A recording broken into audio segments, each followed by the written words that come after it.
வணக்கம் ஃப்ரெண்ட்ஸ். பாண்டியன் ஸ்டோரில் என்ன நடக்குதுன்னு ஒரு நேரம் பார்த்துட்டு வரலாம் வாங்க. பணம் கொடுத்து வாங்கின வேலைக்கு பாண்டியன் குடும்பமே குதூகலிச்சுக்கிட்டு இருக்க மயில் அவங்க ரூம்ல உட்காந்து அவங்க அம்மாவுக்கு கால் பண்றாங்க. இப்பதான் உன்னை நினைச்சேன், நீயே கூப்பிட்டுட்ட, எப்படி இருக்கன்னு அவங்க அம்மா காலை ஆன் பண்ணி கேக்குறாங்க. நல்லா இருக்கேன் அப்படின்னு மயில் சொல்ல, வீட்டுல எல்லாரும் நல்லா இருக்காங்களா அப்படின்னு அவங்க அம்மா கேட்க, நல்லா இருக்காங்க, சந்தோஷமா இருக்காங்க அப்படின்னு மயில் சொல்ல, உனக்கு குழந்தை பிறக்க போகுதே அந்த சந்தோஷமா அப்படின்னு அவங்க அம்மா கேட்க, அதுவும் ஒரு காரணம் தான், ஆனா இன்னைக்கு வேறொரு விஷயம் நடந்துச்சு, அதை நினைச்சு எல்லாரும் சந்தோஷமா இருக்காங்க அப்படின்னு மயில் சொல்ல, என்னடி சொல்ற அப்படின்னு பாக்கியம் கேட்க, செந்தில் தம்பிக்கு கவர்மெண்ட் வேலை கிடைச்சிருக்குங்கிறாங்க மயில். அவன் பரீட்சை எழுதினா வேலைக்கு ஒன்றும் ஆகலைன்னு சொன்னியே அப்படின்னு பாக்கியம் சொல்ல, மீனா அப்பாவோட சிபாரிசுல கிடைச்ச வேலைமா இது அப்படின்னு மயில் சொல்ல, தான் கவர்மெண்ட் வேலை பார்க்கும்போதே மீனா அந்த ஆட்டம் ஆடுவா, ஒரு நிலையிலேயே நிக்க மாட்டா. இப்ப 2 பேருக்குமே கவர்மெண்ட் வேலையா? அவ்வளவுதான், வானத்துல ரெக்கையை விரிச்சுக்கிட்டு பறப்பாளே அப்படின்னு மயிலோட அம்மா வைத்தறிச்சல் பட, அம்மா இருக்கதானேம்மா செய்யும் அப்படின்னு மயில சொல்ல, சந்தோஷம் மட்டுமா? பணம் காசு எல்லாமே இருக்கும். 60 வயசு வரையிலும் கவர்மெண்ட் சம்பளம் வரும், அதுக்கப்புறம் பென்ஷன் வரும். ஆயுசுக்கும் கவலையே இல்லையே. இதோ பாரு, மீனா புருஷனுக்கும் வேலை கிடைச்சிருச்சு, அடுத்து ராஜேஸ்வரியும் போலீஸ் ஆயிடுவா. உன் பாடுதாண்டி இனிமே திண்டாட்டம். பிள்ளையையும் பெத்து கொடுத்துட்டேன்னா அதுக்கப்புறம் உனக்கு அங்க மரியாதையே இருக்காதுடி அப்படின்னு பாக்கியம் சொல்ல, இப்ப ஏம்மா பயமுறுத்துற அப்படின்னு மயிலு கேட்க, ஏய் உண்மையை தாண்டி சொல்றேன், உனக்கோ புத்தி கிடையாது, உன் புருஷனுக்கும் புத்தி இருக்கிற மாதிரி தெரியல. பொறுக்க போற குழந்தைய எப்படி கரையேற்ற போறீங்கன்னு நினைச்சா எனக்கு தாண்டி பயமா இருக்கு. உன் புருஷன் வர்ற சம்பளத்தை அப்படியே கொண்டு போய் அம்மா கையில கொடுத்துடுறாரு அப்படின்னு பாக்கியம் சொல்ல, ஆனா இனிமே அவருக்கு சம்பளம் கூட வராதுமாங்கிறாங்க மயிலு. என்னடி சொல்றேன்னு பதறி போய் கேட்க, ஆமா, வேலையை விட்டுட்டு நாளையில இருந்து நம்ம கடைக்கு தான் போக போறாங்க. இப்போ செந்தில் தம்பி இல்லைன்னா கடையை பாத்துக்கிறதுக்கு ஆள் வேணும்ல, கடைக்கு போறதெல்லாம் அவருக்கு செட் ஆகுமானே தெரியல அப்படின்னு மயிலு கொஞ்சம் கவலையோட சொல்லிட்டு இருக்க, பாக்கியம் மனசுக்குள்ள ஏதோ கணக்கு ஓடி அவங்க முகத்துல ஒரு சிரிப்பு வருது. செட் ஆகுமோ இல்லையோடி, ஆனா கடைக்கு போறது தான் கரெக்டுங்கிறாங்க பாக்கியம்.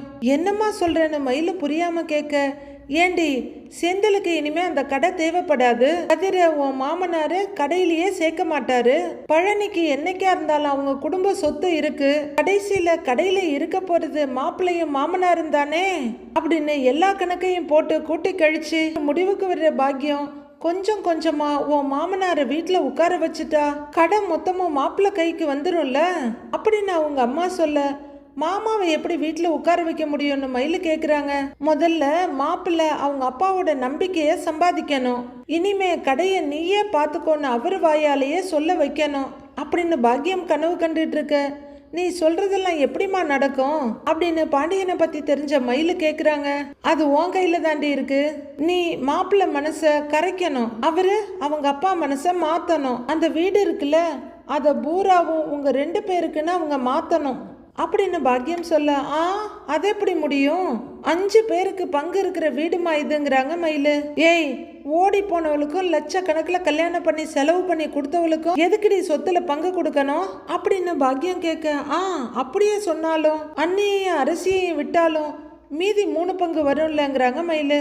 ஏய் இங்க பாருடி, கவர்மெண்ட் வேலை பார்க்குறவங்க எல்லாம் வெளியில போய் பொழைச்சுக்கிட்டோம், குடும்பம் குடும்பம்னு யோசிச்சு தானே உன் புருஷன் ஒன்னுக்கும் உதவாம போனாரு, எல்லாமே அவருக்கு வந்து சேர்றது தாண்டி நியாயம், அதை கொடுக்க வேண்டியது உன் மாமனாரோட கடமை அப்படின்னு அவங்க அம்மா சொல்லிட்டு இருக்க.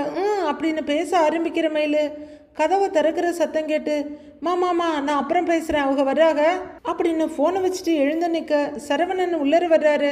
ஏமாமா காஃபி டீ ஏதாவது சாப்பிட்றீங்களா, நான் எடுத்துட்டு வருவேன்னு மயிலு கேட்க, நான் அம்மா கிட்டேயே கேட்டுக்கிறேங்கிறாரு சரவணன். இல்ல அத்தை சாயங்காலமே கோவிலுக்கு போயிட்டாங்க அப்படின்னு மயிலு செல்ல, ஓ அப்படிங்கிறாரு சரவணன். ராத்திரிக்கு விருந்து சமைக்கணும்னு சொன்னாங்கல்ல, எல்லாமே நான் தான் செஞ்சேன் அப்படின்னு மயிலு சொல்ல, அம்மா தான் நீ எந்த வேலையும் செய்ய வேணான்னு சொல்லிட்டாங்கல்ல, அப்புறம் என்னன்னு கேக்குறாரு சரவணன். சொல்லிட்டு தான் கோவிலுக்கு போயிட்டாங்களே, அப்புறம் ராஜியும் மீனாவும் ஏதாவது செய்வாங்கன்னு பார்த்தேன், அவங்களும் பிஸியா இருக்காங்க, வாந்தி ஒரு பக்கம் தலைவலி ஒரு பக்கம் எல்லாத்தையும் பொறுத்துக்கிட்டு நான் தான் எல்லா வேலையும் செஞ்சேங்கிறாங்க மயிலு. நீ அவ்வளவு கஷ்டப்பட்டுலாம் எந்த வேலையும் செய்ய வேணான்னு சரவணன் சொல்ல, ஏன் என்னதான் இருந்தாலும் இது ஏன் வீடு இல்ல, போட்டது போட்டபடி அப்படியே கிடக்கட்டும்னு எப்படி விட முடியும் மாமா? சரி நீங்க இங்க இருங்க, நான் போய் காஃபி எடுத்துட்டு வர்றேன் அப்படின்னு மயிலு சொல்ல. அதெல்லாம் ஒன்றும் வேண்டாங்கிறாரு சரவணன். ஐயையே, என் கஷ்டத்தை பற்றியெல்லாம் யோசிக்காதீங்க, நான் டக்குன்னு போய் காஃபி போட்டு எடுத்துட்டு வரேன் அப்படிங்கிற மயிலு பெட்ல இருக்க ஃபோன் எடுத்து டேபிளில் வச்சுட்டு இதோ வந்துடுறேன்னு ஓடுறாங்க. ரூம் கதவு கிட்ட வர்ற மயிலு கதவை திறந்துக்கிட்டு திரும்பி பார்க்க சரவணன் கட்டிலில் உட்காந்து மொபைல் பார்த்துட்டு இருக்காரு. என்னை பற்றி எந்த கவலையும் இல்லை, இவங்களை வச்சுக்கிட்டு தான் வீட்டையும் கடையும் நான் எழுதி வாங்கணுமா? அம்மா எதை வச்சு சொல்கிறாங்கன்னு தெரில, ரொம்ப கஷ்டம்டா என்னோட வாழ்க்கை அப்படின்னு ஏக்கத்தோட சரவணனை பார்த்துட்டு கதவை சாத்திட்டு போகிறாங்க மயிலு.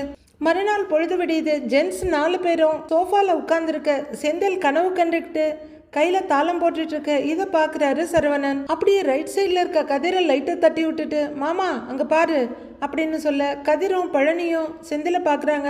3 பேரும் சேர்ந்து செந்தில குறுகுறுன்னு பார்த்துட்டு இருக்க அவரோட கனவுலகத்தில் சஞ்சரிச்சுக்கிட்டு சிரிச்சுக்கிட்டு விரலால தாளம் போட்டுட்டு இருக்காரு. அட அப்படின்னு பழனி பார்த்துட்டு இருக்க அவரோட ஃபிங்கர்ஸ் எல்லாம் டைப் அடிச்சிட்டு இருக்கு காத்துல.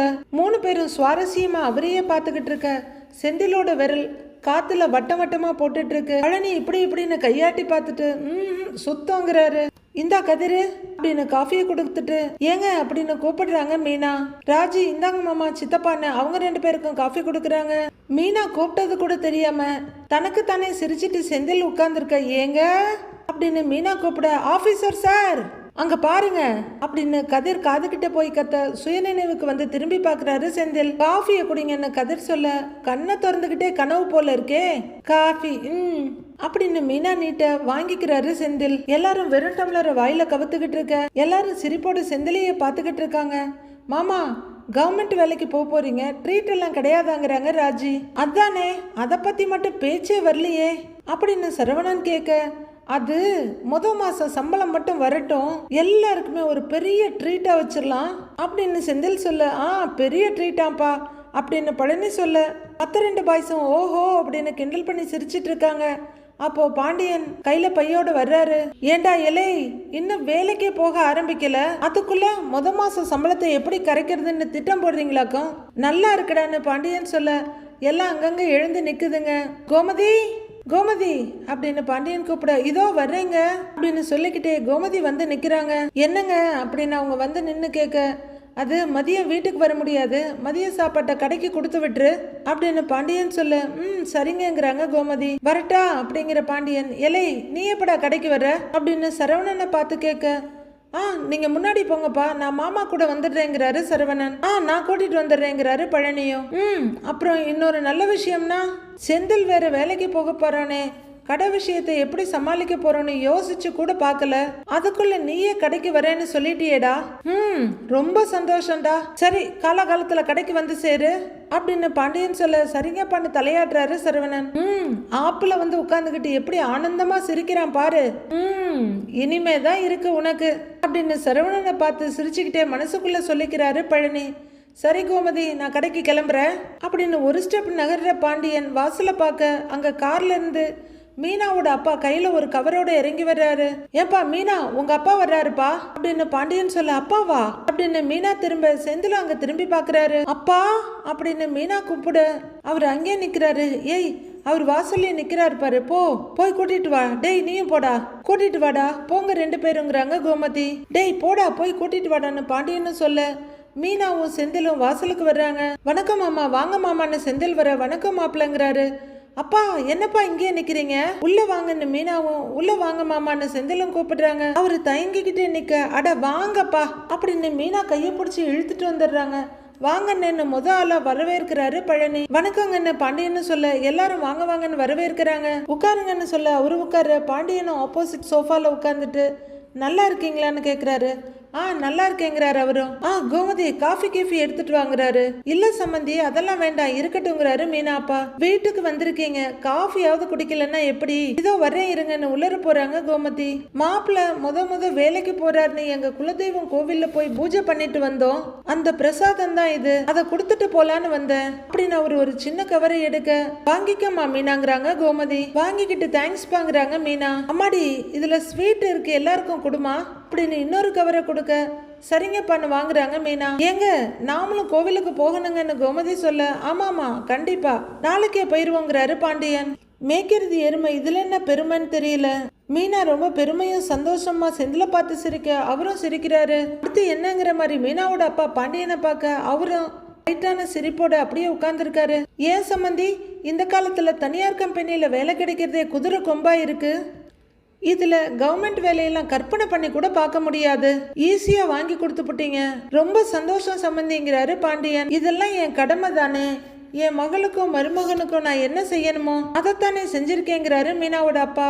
என்னதான் இருந்தாலும் அது சம்பந்தமான ஆளுங்களெல்லாம் பார்த்து பேசி வேலை வாங்குறதுங்கிறது பெரிய விஷயம் தானே சம்மந்தி அப்படின்னு பாண்டியன் சொன்ன.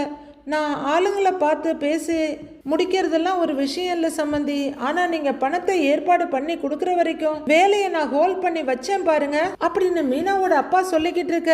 ஐயையோ உளறிட்டாரேன்னு செந்திலும் மீனாவும் அதிர்ச்சியோட உச்சத்துல போய் நிக்கிறாங்க. அதுதான் பெரிய விஷயமா இருந்துச்சுன்னு அவரு சொல்லி முடிக்க அவ்வளவுதான் சோழி முடிஞ்சதுங்கிற மாதிரி பாக்குறாரு செந்தில். பாண்டியனுக்கு அதிர்ச்சியா இருக்கு, ஒண்ணுமே புரியல.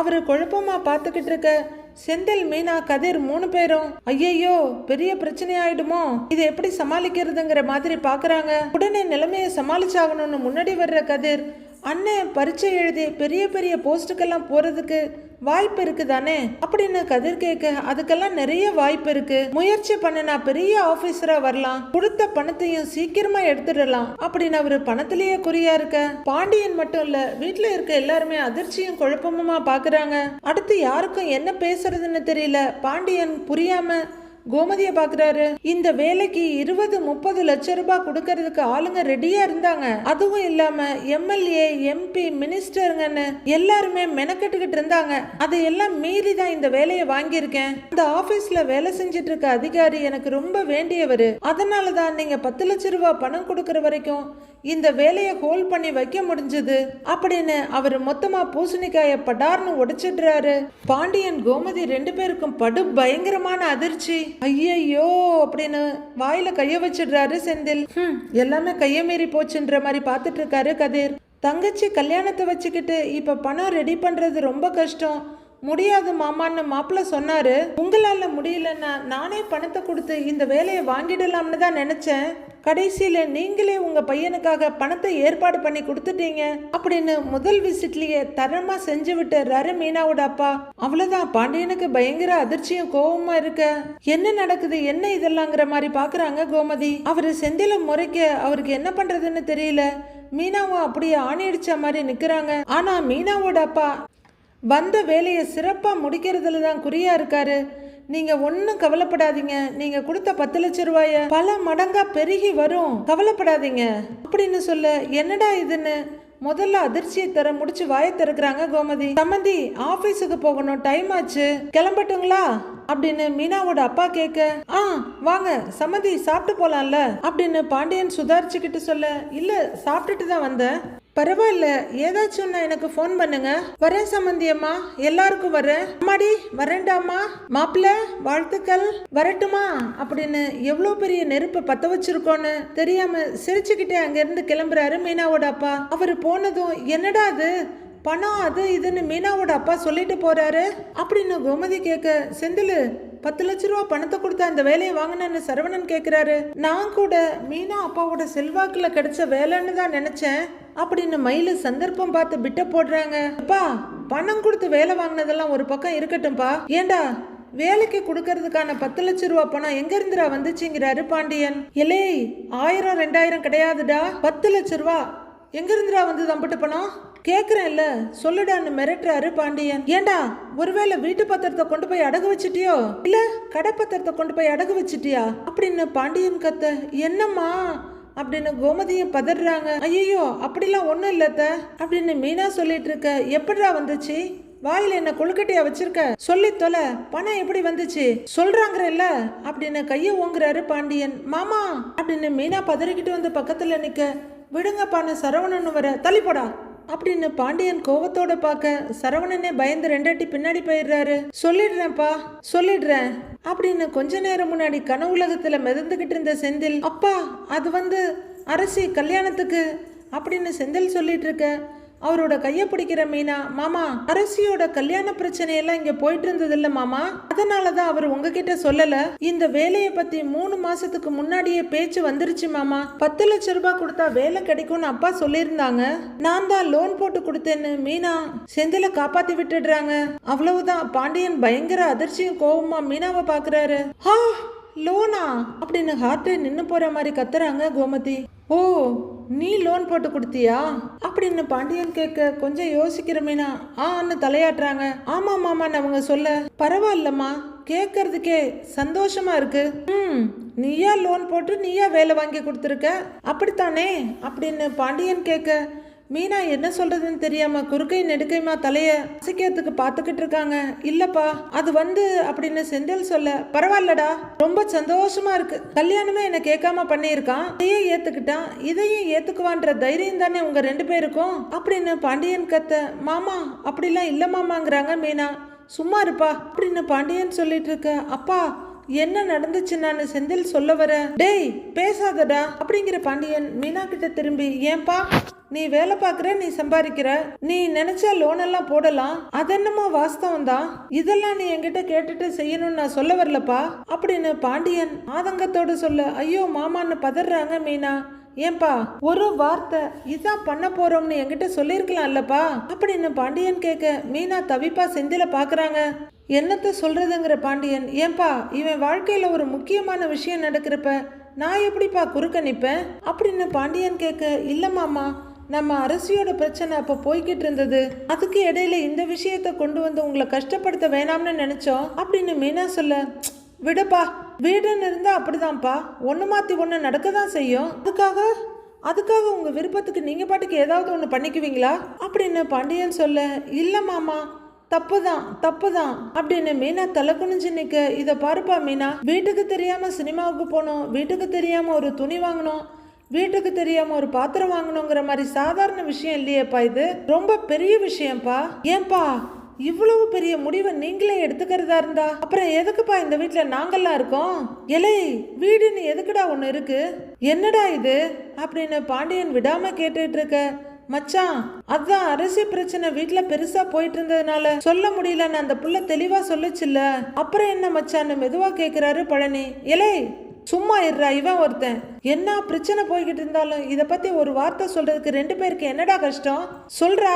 நான் பெத்த மகன், இவனுக்கு 10 லட்சம் ரூபா கொடுத்து வேலை கிடைச்சிருக்குன்ற விஷயம் ஒரு சம்பந்தக்காரரு இதோ இவங்க அப்பா சொல்லிதான் எனக்கே தெரியுது, இது அசிங்கமா இல்லையாடா எனக்கு அப்படிங்கிற பாண்டியன் மீனா கிட்ட திரும்பி, ஏன்பா ஒரு வார்த்தை மாமா கிட்ட சொல்லணும்னு தோணலையாப்பா உனக்கு? இப்ப வரைக்கும் கல்லூலி மங்கநாட்ட நிக்கிறானே வாயை திறக்காம அப்படின்னு பாண்டியன் மாத்தி கேட்க. இல்லப்பா அப்படின்னு செந்தில் தடுமாறிட்டு இருக்க. அப்பா உங்க கோபம் புரியுது, அண்ணன் வேலைக்கு போற நேரத்துல இப்படி ஒரு பிரச்சனை வேணுமா அப்படின்னு கதிர் கேட்க. எலே இவன் வேலைக்கு போக போறான்ற ஒரே காரணத்துக்காக தான்டா கைய ஓங்கி அடிக்காம இருக்கிறேன். இங்க பாருடா, ஒரே ஒரு விஷயம் சொல்றேன்டா, உங்க பணம் உங்க வாழ்க்கை உங்க பொழப்பு, நான் ஒண்ணு குறுக்க நிக்க போறவன் கிடையாதுடா. எவ்வளவு பெரிய விஷயம், பெத்து வளர்த்த ஆத்தா அப்பனுக்கு ஒரு மரியாதை கொடுக்கலாம்லடா, இதை கேட்டு குறுக்கையாடா நிக்க போறோம், சந்தோஷம் தாண்டா படுவோம். சரி சொல்லணும்னு தோணல, இல்ல பண்ண போறோம்னாவது ஒரு வார்த்தை சொல்லிருக்கலாம்லடா, இல்ல பண்ணினதுக்கு அப்புறமாவது ஒரு வார்த்தை சொல்லிருக்கலாம்ல, எங்ககிட்ட சொல்லணும்னு உங்களுக்கு தோணல, இப்படி சுத்தமா எங்களை மதிக்கலன்னா எப்படிப்பா கோவப்படாம ஆதங்கப்படாம இருப்பேன் அப்படின்னு பாண்டியன் பக்கம் பக்கமா பேச. மாமா சாரி மாமா, நிஜமாவே எதுவும் வேணும்னு பண்ணலங்கிறாங்க மீனா. மீனா இருப்பா, ஏதாவது காரணம் சொல்லிக்கிட்டு. ஆனா ஒரு விஷயம்ப்பா, உன்னை நான் ரொம்ப பெருசா நினைச்சிருந்தேன்ப்பா, நீயும் அப்படின்னு அடுத்து என்ன பேசுறதுன்னு தெரியாம உடஞ்சு போற பாண்டியன் அங்கிருந்து கிளம்புறாரு. ஆமா அப்படின்னு கூப்பிடுற மீனா அவர் போறத பார்த்துட்டு அத்தைங்கிறாங்க கோமதிய பார்த்து. என்னடி பண்ணிக்கிட்டு இருக்கீங்க அப்படின்னு கோமதி கேட்க. டேய் செந்திலு என்னடா அப்படின்னு கேக்குற சரவணன் பாண்டியனோட பைய தூக்கிட்டு போறாரு. பழனியும் செந்திலோட தோல்ல ஒரு தட்டு தட்டி கொடுத்துட்டு கிளம்பிடுறாரு. செந்திலும் மீனாவும் தலை குனிஞ்சு நிக்க சாரின்ற மாதிரி பார்த்துட்டு நிக்கிறாரு கதிர். ச்சே அப்படின்னு கோமதி அங்கிருந்து போயிட மீனாவோட கண்கள் ஒரு ஆதரவுக்காக ராஜிய பாக்குது. செந்தில் என்ன பண்றதுன்னு தலை குனிஞ்சு நிக்கிறாரு. மீதி என்ன நடக்க போகுதுன்னு நாளைக்கு பார்க்கலாம் ஃப்ரெண்ட்ஸ்.